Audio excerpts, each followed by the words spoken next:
Hello everyone. तो आज हम बात करेंगे प्रैक्टिस सैम्पल पेपर 4 के बारे में। मैंने ऑलरेडी 3 सैम्पल पेपर बनाए हैं, डिस्क्रिप्शन में लिंक है, आप चेक कर सकते हो। ये केमिस्ट्री का सैम्पल पेपर है, क्लास 12th का, टर्म 2 सेशन 2021-22। मैक्सिमम मार्क्स होंगे 35 और टाइम अलॉटेड होगा 2 आवर्स। और ये टोटल हमारे 12 क्वेश्चन है, जिसमें 1 to 3 question are very short answer type question 2 marks के होंगे। 4 to 11 question are short answer type question 3 marks के। And 12th question is a case based question जो होगा 5 मार्क्स का। All questions are compulsory and use of log table and calculator is not allowed. सबसे पहले हम बात करेंगे section A की। सेक्शन ए के सारे क्वेश्चन 2 मार्क्स के हैं। सबसे पहले क्वेश्चन दिया हो, calculate the limiting molar conductivity of HOAC। HOAC का हम लिमिटिंग मोलर कंडक्टिविटी फाइंड करना है। यूनिट दिया siemens centimetre square per mole using appropriate molar conductance of the electrolyte listing in the given table. ठीक है, तो हमारा ये जो है limiting molar conductivity of HOAC, ये हमारा है एक वीक इलेक्ट्रोलाइट। आप वीक इलेक्ट्रोलाइट की लिमिटिंग मोलर कंडक्टिविटी फाइंड कर सकते हो यूजिंग स्ट्रॉन्ग इलेक्ट्रोलाइट। ठीक है, तो हमें ये जो टेबल है इसमें सारे स्ट्रॉन्ग इलेक्ट्रोलाइट दिए हैं, KCl, HCl, NaOAC and NaCl। तो सबसे पहले हमें क्या करना है, हमें देखना जो कॉमन आयन है, कॉमन आयन जो है स्ट्रॉन्ग इलेक्ट्रोलाइट वाला, तो उसे हमें ऐड करना है। सबसे पहले हम देखते हैं OAC। OAC दिया हुआ है NaOC में, तो हम क्या करेंगे, ये जो स्ट्रॉन्ग इलेक्ट्रोलाइट है इसको ऐड करेंगे NaOAC। ठीक है, अब हमारा OAC आ गया, हमें H ऐड करना है। तो H हम कहाँ से ऐड कर सकते हैं, HCl से। So limiting molar conductivity of HCl, हमने HCl ऐड कर दिया। अब हम देखेंगे जो आयंस हमें नहीं चाहिए, एक तरफ हमारा क्या है, सोडियम नहीं चाहिए और एक तरफ क्लोरीन, तो हम limiting molar conductivity of NaCl, तो NaCl से क्या कर देंगे, माइनस करेंगे। आप वैल्यू सब्सटीट्यूट कर सकते हो, तो ये हो जाएगा 91 प्लस HCl का है 426.2 और NaCl का 126.5। आपने वैल्यू सब्सटीट्यूट कर दिया, आपका आंसर आ जाएगा 390.7 semen centimetre square per mole. ठीक है, तो कभी भी आपका क्वेश्चन आ रहा है वीक इलेक्ट्रोलाइट दिया, तो आप पहले क्या करोगे, वीक इलेक्ट्रोलाइट में आपको कैसे फाइंड करोगे इसकी limiting molar conductivity. Strong electrolyte पहले देखोगे जिसमें कॉमन आयन है, जैसे इसमें OAC था, सेकंड वाले में क्या था, HCl था, तो उन दोनों को ऐड कर लो और जो आयन आपको नहीं चाहिए जैसे NaCl, तो उसको आप सब्ट्रैक्ट कर देना, तो आपका आंसर आ जाएगा। नेक्स्ट हम बात करें क्वेश्चन नंबर सेकंड का A part. The rate law for the reaction. Rate law हमें दिया हुआ है XaYB result in formation of MPNNQ। हमें रेट का इक्वेशन भी दिया हुआ है, rate is equal to K A⁻C B⁻D। What is the order of the reaction. तो याद रखना ऑर्डर ऑफ द रिएक्शन कैसे आप फाइंड कर सकते हो। आप पहले क्या देखोगे, आप ये रिएक्शन देखोगे, ठीक है, ये रेट वाला आप इक्वेशन देखोगे और रेट वाले इक्वेशन में आप क्या देखोगे, जो कंसंट्रेशन है, ठीक है, रेट इक्वेशन की जो कंसंट्रेशन है उसके पावर का आप क्या करते हो, सम करते हो। ठीक है, तो ऑर्डर किसके इक्वल हो जाएगा, हम पावर देखेंगे इक्वेशन में, एक है हमारा C+D। ठीक है, तो C+D हमें क्या दे देगा, order of the reaction. Next question हमें दिया है, what happen to the rate of first order reaction when concentration is doubled. First order suppose मैंने लिखा हुआ है rate is equal to K concentration of reactant raise to power 1। Suppose आपने concentration of reactant क्या कर दिया, double कर दिया, तो हमारा हो जाएगा K concentration of reactant double कर दिया रेज टू पावर 1, तो ये हो जाएगा 2KR। ठीक है, तो रेट अगर आप देखोगे, रेट क्या हो रहा है, इनटू ट्वाइस हो गया, जितना पहले रेट था अब उससे क्या हो गया, ट्वाइस, तो रेट क्या हो जाएगा, रेट विल बिकम डबल। तो अगर आप कंसंट्रेशन डबल करोगे तो रेट भी क्या हो जाएगा, डबल हो जाएगा। नेक्स्ट हम बात करें क्वेश्चन नंबर थर्ड का A part. Write the chemical equation to illustrate the following name reaction Helmholtz Zelinsky reaction. इसमें हम क्या लेते हैं, सपोज आपने कार्बोक्सिलिक एसिड लिया RCH2COOH और हम ले सकते हैं कोई भी हैलोजन, हैलोजन में ले सकते हैं हम क्लोरीन ले सकते हैं और ब्रोमीन ले सकते हैं। हम रिएक्ट करते हैं विद रेड फॉस्फोरस। अब इस रिएक्शन में क्या होता है, जो अल्फा पोजीशन है कार्बोक्सिलिक ग्रुप के साथ वाले कार्बन को बोलते हैं अल्फा कार्बन और उसका जो हाइड्रोजन होता है उसे बोलते हैं अल्फा हाइड्रोजन। तो अल्फा हाइड्रोजन क्या होता है, उसकी जगह क्या होता है, हैलोजन, जो हैलोजन है क्लोरीन और ब्रोमीन में जाके वहाँ पे अटैच हो जाता है, हमारी यहाँ पे क्या हो जाती है, हैलोजिनेशन हो जाती है, साथ में क्या होता है हमारा HX क्या हो जाता है, रिलीज हो जाता है। तो अल्फा पोजीशन पे क्या हो जाता है, हैलोजन ऐड हो जाता है, तो इसी रिएक्शन को बोलते हैं हेल्महोल्ट्ज-ज़ेलिंस्की रिएक्शन। नेक्स्ट हमें दिया B reaction, write the product of the following reaction. हमें दिया हुआ है बेंजोइक एसिड ब्रोमीन FeBr3। तो ब्रोमीन जब FeBr3 के साथ रिएक्ट करता है तो याद रखना हमारा बनता है Br3+। ठीक है। Br3+ जो है एक तरह का क्या है, इट्स ए इलेक्ट्रोफाइल। अब इलेक्ट्रोफाइल इस रिंग पे बेंजोइक एसिड में अटैच होना चाहता है, और याद रखना ये जो बेंजोइक एसिड है ये होता है हमारा मेटा डायरेक्टिंग, ठीक है, meta directing. So as a result क्या हो जाए, जो ब्रोमीन है वो अटैच हो जाएगा हमारा मेटा पोजीशन पे, ठीक है। So bromine will get attach at the meta position, result in formation of 3 bromo benzoic acid. Next हम बात करें क्वेश्चन नंबर 4 की। Write the IUPAC name of the following compounds. हमें 3 कंपाउंड दिए हुए हैं, इसका आयुपैक नेम बताना है। सबसे पहले कंपाउंड में देखेंगे, एक तरफ COH है, एक तरफ OH है। COH को ज़्यादा प्रेफरेंस मिलती है, तो नंबरिंग हम करेंगे 1 2 3 4, ठीक है। 4 थर्ड पोजीशन पे क्या है हमारा OH है, इसे लिखेंगे 3 हाइड्रोक्सी। नंबर ऑफ कार्बन कितने, 4 कार्बन है, तो हमारे ब्यूटेन सिंगल बॉन्ड है, और हमारा क्या है COH, तो ओइक एसिड, तो ये हो जाएगा 3 hydroxy butanoic acid. Next compound के हम देखेंगे, इसमें क्या दिया हुआ है, COH दिया हुआ है, इसमें अगेन कार्बोक्सिलिक एसिड है इसमें, तो हम नंबरिंग करेंगे 1 2 3 4 5 6। तो ये हमने क्या कर दी, नंबरिंग कर दी। नंबर ऑफ कार्बन देखेंगे तो 6 हैं, तो पहले लिखेंगे हेक्स। पहले डबल बॉन्ड को हम लिखते हैं, डबल बॉन्ड हमारा कौन सी पोजीशन पे है, 2 पे है, तो लिखेंगे 2 इन। फिर हम बात लिखेंगे ट्रिपल बॉन्ड, वो 4th पोजीशन पे है, 4YN, और एंड में हो जाएगा ओइक एसिड, ठीक है। हमारा बन जाएगा हेक्स 2 इन 4 आइन ओइक एसिड। नेक्स्ट हमें दिया हुआ है, यहाँ पे दिया हुआ बेंजोइक एसिड, साथ में ब्रोमीन एंड क्लोरीन अटैच है। अगर आप दोनों तरफ से नंबरिंग करोगे, नंबरिंग सेम आ रहा है, तो हम लेंगे अल्फ़ाबेटिकल ऑर्डर, ठीक है। अल्फ़ाबेटिकल ऑर्डर में ब्रोमीन पहले आता है, तो हम नंबरिंग करेंगे 1 2 3 4 5। तो अल्फ़ाबेटिकल ऑर्डर में लिखेंगे 3 ब्रोमो 5 क्लोरो, और एंड में आ जाएगा हमारा बेंजोइक एसिड, ठीक है। तो ये इस कंपाउंड का नेम है। नेक्स्ट हम बात करें question number 5। Out of COCl6 3 negative COEN3 3+, which complex is paramagnetic diamagnetic more stable, less stable, outer and inner orbital complex. सबसे पहले हम कोबाल्ट की बात करेंगे, इसकी इलेक्ट्रॉनिक कन्फिग्रेशन होती है 3d7 4s2, ठीक है। हमें 2 कॉम्प्लेक्स दिए हैं। अगर हम पहले कॉम्प्लेक्स की बात करें, पहला कॉम्प्लेक्स है हमारा COCl6 3 नेगेटिव, इसमें कोबाल्ट को हम X लेंगे, क्लोराइड आयन का चार्ज होता है -1 × 6 is equal to -3, and total X हो जाएगा +3। सेकेंड कॉम्प्लेक्स की बात करें, COEN थ्राइस 3+, EN न्यूट्रल होता है, तो कोबाल्ट का इसमें भी चार्ज हो जाएगा +3। तो दोनों कॉम्प्लेक्स में कोबाल्ट का चार्ज क्या +3, और +3 होता है कोबाल्ट का चार्ज, से इलेक्ट्रॉनिक कन्फिग्रेशन हो जाएगी 3d6। तो दोनों में 3d6 हो जाएगी इलेक्ट्रॉनिक कन्फिग्रेशन। तो अब हम बात करेंगे COCl6 3 नेगेटिव की। अब इसमें क्या है, अगर हम लिगेंड देखेंगे, जो क्लोराइड आयन है वो याद रखना वो क्या होता है, एक वीक लिगेंड होता है।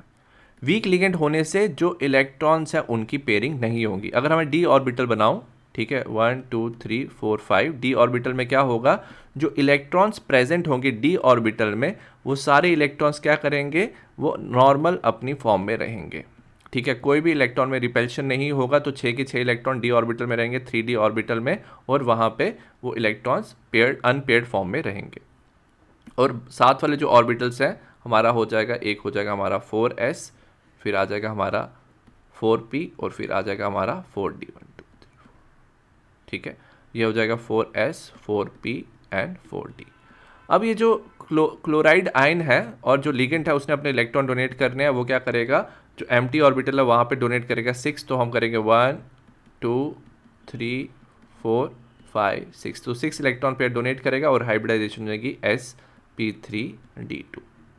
सिमिलरली अगर हम बात करेंगे इसकी COEN थ्राइस 3+, अब इसमें याद रखना EN क्या एक स्ट्रॉन्ग लिगेंट है, EN एक स्ट्रॉन्ग लिगेंट है, ये कॉज कर देगा पेयरिंग।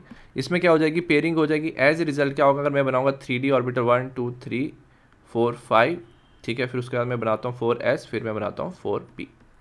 अब इसमें क्या होगा, जितने भी इलेक्ट्रॉन्स है, 6 इलेक्ट्रॉन्स थे, उसमें क्या हो गए, रिपल्शन हो गई, और 6 के 6 इलेक्ट्रॉन्स क्या हो जाएंगे, सारे पेयर्ड हो जाएंगे।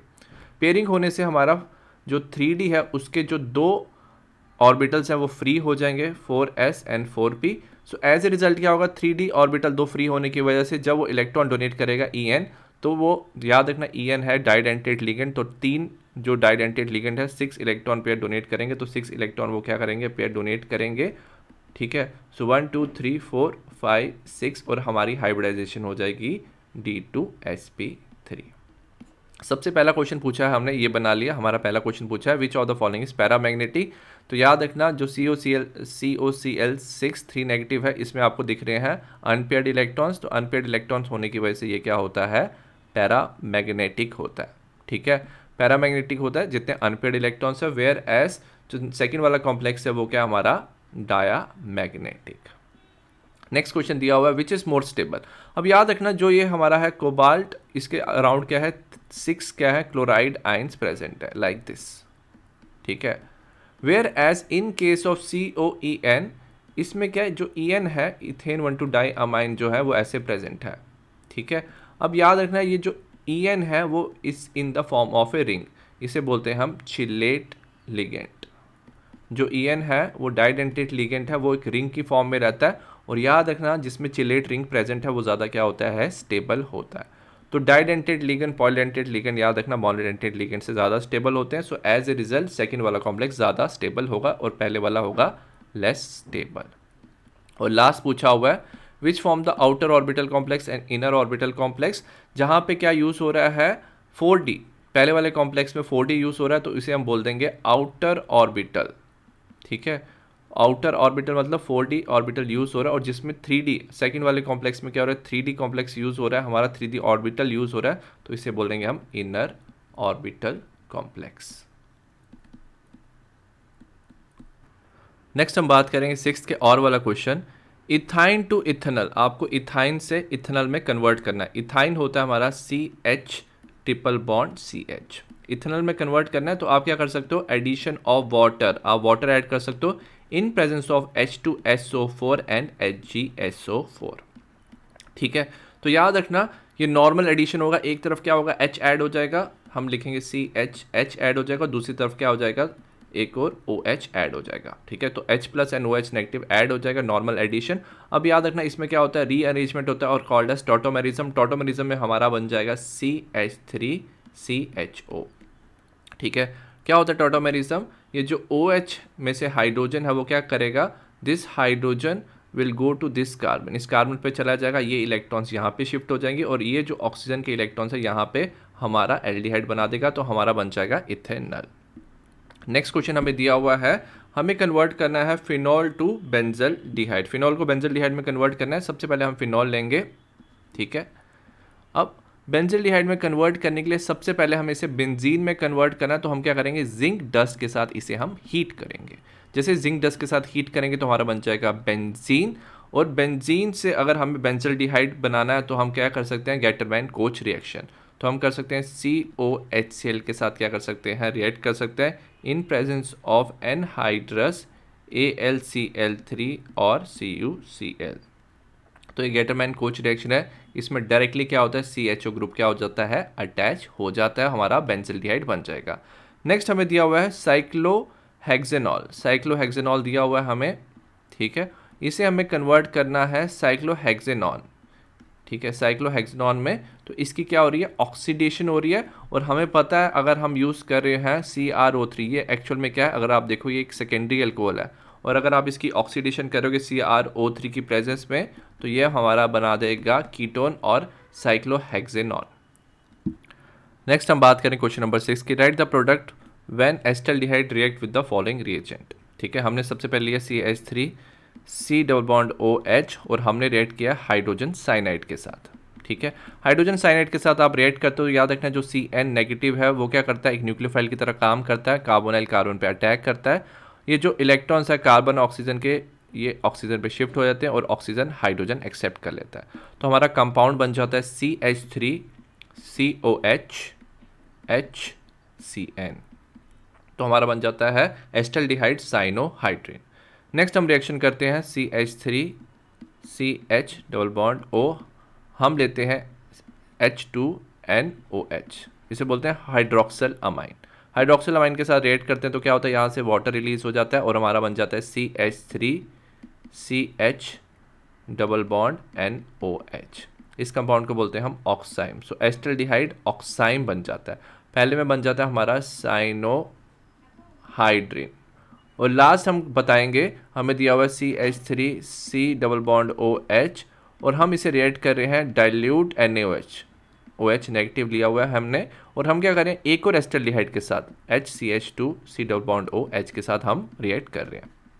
तो इस रिएक्शन में याद रखना, सबसे पहले क्या होगा, जो OH है वो H+ को रिमूव कर देगा, कार्बन पे आ जाएगा नेगेटिव चार्ज, ये न्यूक्लियोफाइल की तरह काम करेगा। ये जो कार्बन है इस कार्बन पे अटैक करेगा क्योंकि इस पे डेल्टा पॉजिटिव चार्ज था, इलेक्ट्रॉन्स ऑक्सीजन की तरफ शिफ्ट हो जाएंगे, और ये जो ऑक्सीजन है ये मीडियम से H+ एक्सेप्ट कर लेगा, result in formation of CH3COH HCH2CHO। तो इसमें हमारा क्या बन जाएगा, एल्डोल बन जाएगा। ठीक है, सो एल्डिहाइड जो है दोनों जुड़ के क्या बना दिया हमारा एल्डोल। एक तरफ आपके पास क्या होगा, एक एल्डिहाइड होगा, एक तरफ क्या होगा, एल्कोहल होगा, तो इसे बोलते हैं एल्डोल। नेक्स्ट हमें दिया, describe the following process, electrophoresis and Tyndall effect. Electrophoresis क्या होता है, मूवमेंट ऑफ कोलाइडल पार्टिकल्स। जो कोलाइडल पार्टिकल्स हैं वो शो क्या करते हैं, मूवमेंट शो करते हैं। Movement of colloidal particles under electric field. Electric field में मूवमेंट शो करते हैं। सपोज आपके पास पॉजिटिव चार्ज पार्टिकल्स हैं तो वो मूव करते हैं कैथोड की तरफ, कैथोड का चार्ज होता है नेगेटिव, और अगर आपके पास नेगेटिव चार्ज पार्टिकल है तो वो मूव करते हैं एनोड की तरफ, उसका चार्ज क्या होता है, एनोड का पॉजिटिव। और इसकी वजह से याद रखना कोगुलेशन हो सकता है कोलाइडल पार्टिकल्स का। ठीक है, इसे हम एग्जांपल से देखते हैं। सपोज हमारे पास क्या है, आपने यहाँ पे इलेक्ट्रोफोर्सिस की इलेक्ट्रिक फील्ड अप्लाई की है। ठीक है, सपोज हमने यहाँ पे क्या डाले हैं, इलेक्ट्रोड डाला हुआ है, इसमें एक तरफ एक इलेक्ट्रोड, दूसरी तरफ क्या डाला है, दूसरा इलेक्ट्रोड डाला हुआ है, और इस इलेक्ट्रोड पे हमने डाला हुआ है पॉजिटिव चार्ज, और ये यहाँ पे नेगेटिव चार्ज।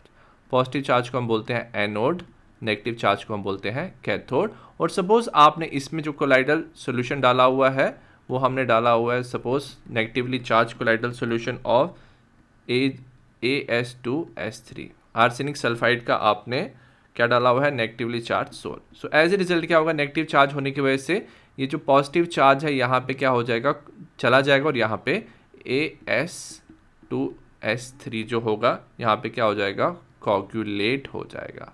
तो this process is called as electrophoresis. Next है हमारा टिंडल इफेक्ट। टिंडल इफेक्ट क्या होता है, आप अगर एक बीम ऑफ लाइट पास करोगे, ठीक है, if you pass a beam of light through colloidal solution, beam of light is passed through a colloidal solution, तो याद रखना जो पाथ होता है वो क्या हो जाता है, illuminated हो जाता है। The path will gets illuminated। ठीक है, वो पाथ ग्लो करने लग जाता है, इसे ही हम बोलते हैं टिंडल इफेक्ट। और ये टिंडल इफेक्ट क्यों होता है, it is because of scattering of light. जो कोलाइडल पार्टिकल्स हैं वो क्या करते हैं, they will do scattering of light. ठीक है, सपोज आपके पास क्या है, कोलाइडल सोल्यूशन है। ठीक है, सपोज आपने क्या डाला हुआ है, यहाँ पे एक कोलाइडल सोल्यूशन डाला हुआ है, और आप कोलाइडल सोल्यूशन में क्या कर रहे हो, लाइट पास कर रहे हो।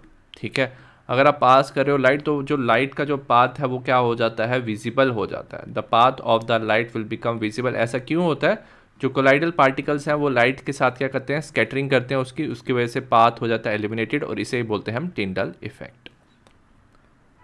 नेक्स्ट हम बात करें क्वेश्चन नंबर 8 थी। क्वेश्चन नंबर 8 का फर्स्ट पार्ट है, write to difference between the order of the reaction and molecularity of a reaction. Order of the reaction क्या होता है, सपोज आपके पास कोई भी रेट इक्वेशन है। रेट इक्वेशन होता है हमारा के A⁴x B⁴y।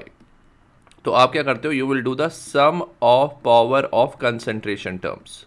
ठीक है, तो रेट इक्वेशन में आप कंसंट्रेशन टर्म की पावर को ऐड कर लोगे तो आपको मिल जाएगा order. So order will become equal to x + y। ठीक है, सिमिलरली अगर हम बात करेंगे molecularity of a reaction. Molecularity of a reaction क्या होता है, सपोज इसमें भी हम इक्वेशन से बात करते हैं। हमारे पास है 2NO + O2 result in formation of 2NO2। अब ये जो इक्वेशन होना चाहिए, ये सबसे पहले होना चाहिए एलिमेंट्री रिएक्शन। एलिमेंट्री रिएक्शन मतलब जो सिर्फ होती है वन स्टेप में। तो आप एलिमेंट्री रिएक्शन देखोगे और देखोगे नंबर ऑफ रिएक्टिंग स्पीशीज। ठीक है, नंबर ऑफ रिएक्टिंग स्पीशीज कितने प्रेजेंट है, they should collide with each other. ठीक है, they should collide it with each other, result in formation of product. तो टोटल अगर आप स्पीशीज देखोगे तो आपको कितनी स्पीशीज दिखेगी, आपको दिखेगी 2 + 1, सो देयर आर 3। ठीक है, तो मॉलिक्यूलरिटी क्या हो जाएगी, 3 हो जाएगी। तो याद रखना ऑर्डर आपको रेट इक्वेशन से बता सकते हो, कंसंट्रेशन का जो रेज टू पावर है उसको ऐड करके, और आप जस्ट इक्वेशन, अगर आपके पास एलिमेंट्री रिएक्शन दिया हुआ है तो जस्ट आप इक्वेशन से आप रिएक्टेंट के नंबर्स चेक करके बता सकते हो। तो अगर 3 है टोटल मॉलिक्यूल्स तो मॉलिक्यूलरिटी हो जाएगी 3, और मैक्सिमम मॉलिक्यूलरिटी 3 ही होती है, ठीक है। नेक्स्ट जो ऑर्डर है, it can be zero, order zero भी हो सकता है, इट कैन बी इवन और फ्रैक्शन, ठीक है। तो ऑर्डर ज़ीरो, इवन और फ्रैक्शन में हो सकता है, वेयर एज मॉलिक्यूलरिटी जो है वो होल नंबर होना चाहिए, ठीक है, क्योंकि नंबर ऑफ रिएक्टिंग स्पीशीज की बात करें, रिएक्टिंग स्पीशीज जीरो तो हो नहीं सकती, फ्रैक्शन में तो हो नहीं सकती, so it should be whole number. Next हम बात करेंगे define rate of the reaction. Rate of the reaction क्या होता है, when the change in concentration of reactant change in concentration of reactant or product per unit time, ठीक है। Change in concentration of reactant per unit time is called as rate of the reaction. इसे हम ऐसे भी लिख सकते हैं, suppose हमारा रिएक्टेंट प्रोडक्ट में कन्वर्ट हो रहा है, reactant is getting converted into product, तो रेट हमारा हो जाएगा minus of delta R by delta T. क्योंकि रिएक्टेंट की कंसंट्रेशन कम हो रही है तो हम माइनस लगा देते हैं, और प्रोडक्ट में plus delta P of by delta T. तो रिएक्टेंट पे हम माइनस लगाते हैं और प्रोडक्ट में प्लस, क्योंकि रिएक्टेंट की कंसंट्रेशन कम हो रही है, प्रोडक्ट की कंसंट्रेशन क्या हो रही है, इंक्रीज हो रही है, सो रेट का ये हो जाता है। Now what is the factor which affect the rate. तो डिफरेंट फैक्टर्स है, सबसे पहले हम बात करेंगे कंसंट्रेशन ऑफ रिएक्टेंट, ठीक है। अगर आपने रिएक्टेंट की कंसंट्रेशन सपोज इंक्रीज की, रिएक्टेंट की अगर आप कंसंट्रेशन क्या करते हो, इंक्रीज करते हो, तो याद रखना रेट भी क्या हो जाता है, इंक्रीज हो जाता है। आप रेट इक्वेशन से देख सकते हो, जो रेट होता है सपोज आपने लिया हुआ है K R raise to power X, तो रेट अगर आप रिएक्टेंट को इंक्रीज करोगे तो कंसंट्रेशन भी क्या हो जाएगा, इंक्रीज होगा। और सेकंड याद रखना विद टेम्परेचर, अगर आप टेम्परेचर इंक्रीज करोगे तो रेट क्या हो जाता है, इंक्रीज हो जाता है। तो अगर आपने टेम्परेचर इंक्रीज किया है सपोज 10 डिग्री सेल्सियस, तो रेट ऑलमोस्ट क्या हो जाता है, डबल हो जाता है, ठीक है। तो अगर आप टेम्परेचर 10 डिग्री रेज करते हो तो रेट डबल हो जाता है। तो ये याद रखना है आपको, this is the rate of reaction. Next हम बात करें क्वेश्चन नंबर 9 की, arrange the following in decreasing order as indicated. Copper, silver and gold in the decreasing order of melting point. तो याद रखना कॉपर, सिल्वर, गोल्ड, अगर हम बात करें कॉपर पहले आता है, एक ही ग्रुप में सब है, फिर आता है सिल्वर, फिर आता है गोल्ड। सबकी इलेक्ट्रॉनिक कॉन्फ़िगरेशन एक जैसी है, n-1 d10 n-s1, ठीक है। तो याद रखना जैसे आप डाउन द ग्रुप जा रहे हो तो याद रखना साइज क्या हो रहा है, इंक्रीज हो रहा है। साइज इंक्रीज होने से याद रखना फोर्स ऑफ अट्रैक्शन और जो मेटेलिक बॉन्डिंग है वो क्या हो रही है, मेटेलिक बॉन्डिंग हो रही है डिक्रीज। तो याद रखना साइज इंक्रीज होने से मेटेलिक बॉन्डिंग डिक्रीज हो रहा है, और जो मेल्टिंग पॉइंट है वो भी क्या हो रहा है, डिक्रीज हो रहा है। तो डिक्रीजिंग ऑर्डर में आ जाएगा, सबसे ज़्यादा होगा कॉपर का, then silver, then gold. B part हमें दिया हुआ है zinc, mercury, cadmium, thermal stability. Again अगर हम अरेंज करें डाउन द ग्रुप, हमारा पहले आता है जिंक आता है, फिर कैडमियम आता है और मर्करी आता है, ठीक है। और डाउन द ग्रुप याद रखना साइज क्या होता है, इंक्रीज हो रहा है। साइज इंक्रीज होने से हम फिर से मैं बताता हूँ, जो बॉन्डिंग होती है मेटेलिक बॉन्डिंग क्या होता है, मेटेलिक बॉन्डिंग क्या होती है, डिक्रीज होती है, और जो मेल्टिंग पॉइंट है वो भी क्या होता है, डिक्रीज होता है। ये अभी अभी हमने पढ़ा था। और मेल्टिंग पॉइंट डिक्रीज होने का मतलब है कि कंपाउंड कम स्टेबल है। तो थर्मल स्टेबिलिटी क्या होता है, थर्मल स्टेबिलिटी क्या होती है, डिक्रीज होती है, ठीक है। सो एज ए रिजल्ट अगर हम बात करेंगे डिक्रीजिंग ऑर्डर, सबसे ज़्यादा होगा जिंक का, फिर होगा कैडमियम का, देन मर्करी का। सो एज ए रिजल्ट जो मर्करी होता है वो लिक्विड की फॉर्म में प्रेजेंट होता है। सी पार्ट हमें दिया हुआ है कोबाल्ट 2+, निकल 2+, copper 2+, stability of the complex. तो याद रखना जो स्टेबिलिटी ऑफ द कॉम्प्लेक्स है वो डिपेंड करता है साइज पे, ठीक है। जितना स्मॉल साइज होगा उतनी ज़्यादा स्टेबिलिटी क्या होती है, ज़्यादा होती है, क्योंकि स्मॉल साइज होने की वजह से मेटल जो है वो लिगेंड को ईजिली अट्रैक्ट कर सकता है, ठीक है। अगर हम जाए across the period, left to right, याद रखना लेफ्ट टू राइट क्या होता है, if you move from left to right size क्या होता है, डिक्रीज होता है। सो एज ए रिजल्ट देखेंगे सबसे छोटा साइज होगा कॉपर का, वो सबसे ज़्यादा स्टेबल होगा, देन निकल, एंड सबसे कम स्टेबल होगा हमारा कोबाल्ट, ठीक है। तो ये था stability of the complex. Next हम बात करें क्वेश्चन नंबर 10 की, there is hardly any increase in atomic size with increasing atomic number in series of transition metal. अगर ट्रांजिशन मेटल की सीरीज में जाओगे तो सबसे पहले आपको पता है अक्रॉस द सीरीज क्या होता है, न्यूक्लियर चार्ज जो है वो क्या होता है, इंक्रीज होता है। ठीक है, न्यूक्लियर चार्ज इंक्रीज होने से साइज डिक्रीज होना चाहिए, बट साथ में क्या हो रहा है, जो इलेक्ट्रॉन्स हैं वो एंटर कर रहे हैं हमारे D orbital, electrons D orbital enter कर रहे हैं, और डी ऑर्बिटल में आपका होता है पुअर शील्डिंग इफेक्ट। ठीक है, पुअर शील्डिंग इफेक्ट होने की वजह से जो न्यूक्लियर चार्ज है वो पुअर शील्डिंग इफेक्ट को बैलेंस कर देता है। पुअर शील्डिंग इफेक्ट की वजह से साइज बड़ा होना चाहिए, दोनों क्या करते हैं, एक दूसरे को काउंटर बैलेंस कर लेते हैं, और काउंटर बैलेंस करने की वजह से साइज ऑलमोस्ट क्या रहता है, सेम रहता है। ठीक है, नेक्स्ट हमें क्वेश्चन दिया हुआ है, the enthalpy of atomisation of transition metals are quite high. इनकी इंथैल्पी ऑफ एटमाइजेशन इतनी हाई इसलिए होती है क्योंकि इनमें क्या होते हैं, सबसे पहले अनपेयर्ड इलेक्ट्रॉन्स प्रेजेंट होते हैं। ठीक है, so they have unpaired electrons, unpaired electrons की प्रेजेंस की वजह से they have strong inter atomic attraction, inter atomic attraction होती है स्ट्रॉन्ग। ठीक है, और साथ में इसे बोलते हैं कि मेटेलिक बॉन्डिंग जो हो जाती है वो क्या हो जाती है, स्ट्रॉन्ग हो जाती है। मेटेलिक बॉन्डिंग भी क्या होती है, स्ट्रॉन्ग होती है। सो एज ए रिजल्ट जो एंथैल्पी ऑफ एटमाइजेशन है वो क्या होता है, अगर आप इसको ब्रेक करना चाहते हो तो काफ़ी ज़्यादा एनर्जी रिक्वायर्ड होता है। Next, melting point of transition metal is high. Again ये सिमिलर ही है क्योंकि इसमें क्या है, हमें पता है अनपेयर्ड इलेक्ट्रॉन्स हैं, अनपेयर्ड इलेक्ट्रॉन्स की वजह से it can form intermetallic bonding, intermetallic bonding बना सकते हैं ये लोग। ठीक है, और they can also form covalent bond. ठीक है, कोवलेंट बॉन्ड ये क्यों बनाते हैं, due to the overlap of unpaired D electrons. तो दो तरह के बॉन्ड बना सकते हैं ये। ठीक है, तो एक तरफ ये क्या बनाते हैं, एक तरफ ये बनाएंगे मेटेलिक बॉन्ड। मेटेलिक बॉन्ड क्या होता है, आउटर इलेक्ट्रॉन्स की वजह से होता है, जो वैलेंस इलेक्ट्रॉन्स की वजह से होता है। ठीक है, वो क्या करते हैं, दूसरे मेटल के साथ बॉन्ड बनाते हैं। ठीक है, और कोवलेंट बॉन्ड मतलब डी जो ऑर्बिटल है वो अनपेयर्ड डी ऑर्बिटल्स खुद के साथ बॉन्ड बना सकते हैं, covalent bond. So as a result melting point क्या होता है, इनका हाई होता है। नेक्स्ट हम बात करें क्वेश्चन नंबर 11 की, the molar conductance of 0.001 molar acetic acid is 50 पर ओम सेंटीमीटर स्क्वायर पर मोल। अगर ये यूनिट देखोगे, ये यूनिट है मोलर कंडक्टिविटी के, तो इन्होंने मोलर कंडक्टेंस लिखा तो इसे मोलर कंडक्टिविटी भी बोल सकते हैं। ठीक है, तो मोलर कंडक्टिविटी दी हुई है हमें 50 पर ohm centimetre square per mole. The maximum value of molar conductance, molar conductivity का जो मैक्सिमम वैल्यू है that is given 250 per ohm centimetre square. So this is called as limiting molar conductivity. What is the degree of dissociation of the acetic acid. आपको degree of dissociation बताना है acetic acid का, तो हमें पता है कि डिग्री ऑफ डिसोसिएशन होता है molar conductivity by limiting molar conductivity. ठीक है, तो मोलर कंडक्टिविटी हो जाएगी 50, लिमिटिंग मोलर कंडक्टिविटी हो जाएगी 250। इसको हम कैलकुलेट कर लेंगे 1/5 और answer will be 0.2।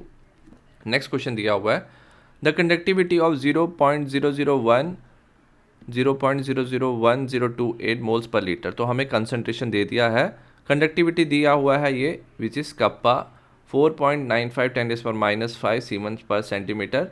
Calculate the dissociation constant when lambda naught M is nothing but, ये हमारी हो जाती है इनफाइनाइट डिल्यूशन पे, और limiting molar conductivity of acetic acid, और maximum molar conductivity which is 390.5 siemens centimetre square per mole. ठीक है, इसको हम क्या करेंगे, कैलकुलेट कर लेंगे। सबसे पहले हम फाइंड करेंगे, हमें बात बताना है डिसोसिएशन कांस्टेंट, तो सबसे पहले हमें फाइंड करना है मोलर कंडक्टिविटी। ठीक है, लिमिटिंग मोलर कंडक्टिविटी दी हुई है, कंडक्टिविटी दी हुई है, कंसंट्रेशन दिया हुआ है, तो हम फॉर्मूला यूज़ कर सकते हैं molar conductivity equal to kappa into 1000 divided by C. ठीक है, कप्पा की वैल्यू दी हुई है हमें 4.95 10⁻⁵ इंटू 1000 डिवाइडेड बाय 0.001028। आप इसको कैलकुलेट करोगे तो आपका आंसर आ जाएगा 48.15 सीमेंस सेंटीमीटर स्क्वायर पर मोल।